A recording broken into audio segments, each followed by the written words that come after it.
trying to get back onto the 91 freeway. Here he goes. He's going to try the pit. And yeah, that was successful. Bam. Then let's see if he's going to continue on, because the car wasn't that badly damaged. Now, this is where it really gets dangerous. Again, you don't know who you're dealing with. You don't know if these suspects are armed at this time or Plus not. there are tinted the vehicle windows looks here. somewhat disabled. Traffic there.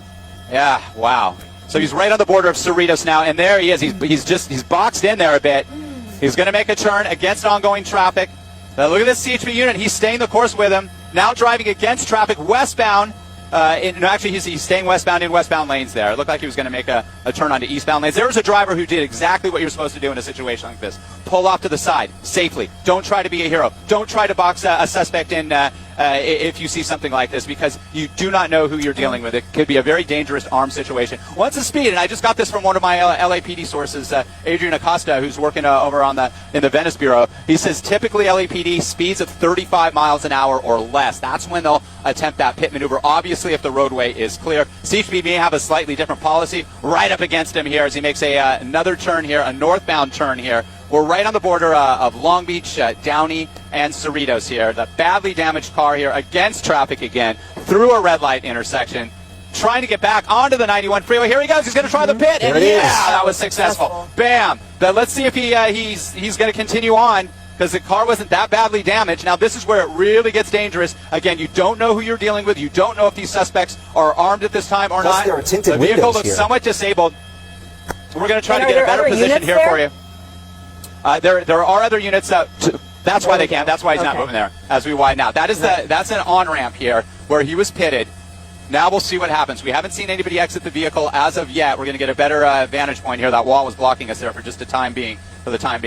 We're not seeing much movement yet, so we'll see what happens here. This could turn into a standoff. The officers are already ordering the suspects to exit the vehicle. Arms visible. Clear orders. There's a K-9 unit there. They're prepared. They are definitely going to bring these individuals into custody. Fortunately, at least from our vantage point, we did not see any other vehicles badly damaged. It did not appear that there was any type of interaction with some other cars that could have caused serious injuries. Guns drawn. CHP units have this guy blocked. We'll get you the on-ramp here. This is the 91 freeway, the eastbound side of the 91 where he had just exited. Looks like it could be Bellflower Boulevard. Studebaker. I'll try to get that for you here in just a moment. He was transitioning. That car, as a successful pit maneuver here, brings the chase, at least temporarily right now, as we can see, to a stop, and the car continued to roll just a bit, and now just seems to be over the edge here. Again, we know at least one person inside this vehicle. Of course, there could be as many as two, even more. One person had bailed out right now, and also we're looking at tinted windows here, so we do not know if the people inside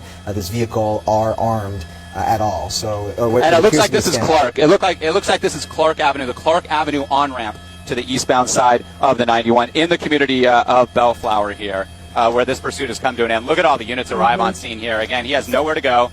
Clearly, Rick, if he were obeying officers' orders, he or whomever's inside would have already been getting out of the vehicle, no? That's exactly right. By now, we would have seen some movement. First by the driver. They'll always go after the driver first. Then they'll go after any of the other passengers.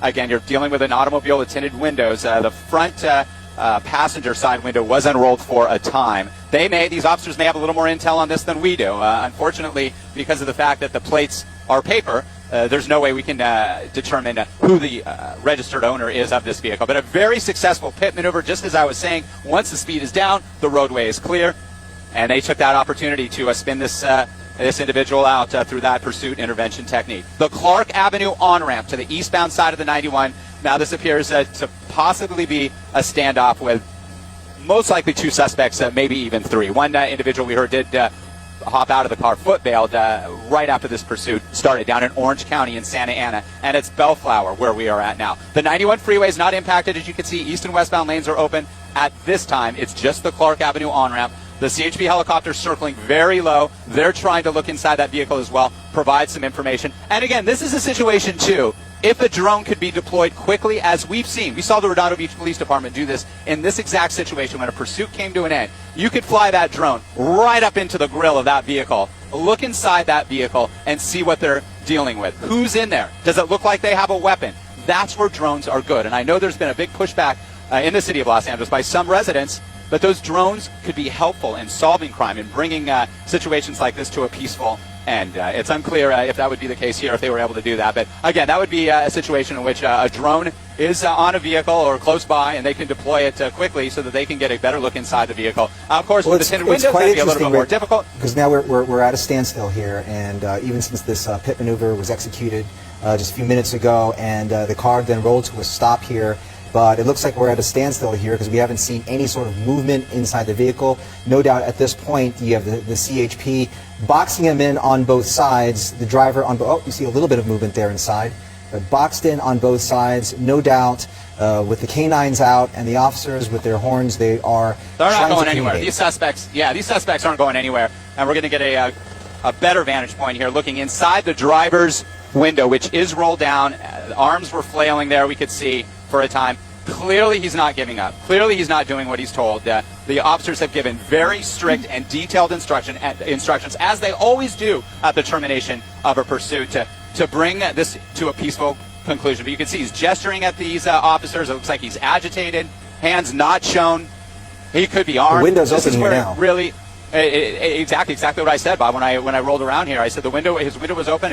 We could see his arms flailing, and he was looking out at the officers, gesturing towards them, which it just makes the situation even worse. And I've seen pursuits end like this, where the suspect isn't complying. They're reaching for things. They're moving their arms, and at times it ends in an officer-involved shooting because the officers might feel that they're at risk. Their lives are at risk. The suspect could be under the influence. The driver could be under the influence of something as well. And as no you said, question. There's so many scenarios, and I've covered situations like this so many times involving police-related situations, and I've seen, at least from my vantage point, that if a suspect or suspects do exactly what they're told, situations like this end peacefully. Yeah, of course, the suspect, he's going off to jail. They're going off to jail, the suspects, but it ends peacefully. It looks like the window's rolled back up now. The suspect has rolled up the window. He's not giving up. And again, at least one other individual in the car. We heard at one time there may have been up to 4. It's been really difficult because of the tinted windows to determine if that's the case. It appeared that there was at least one individual in the front passenger seat. All right, door is open now. Let's see what happens. It looks like his hand is up.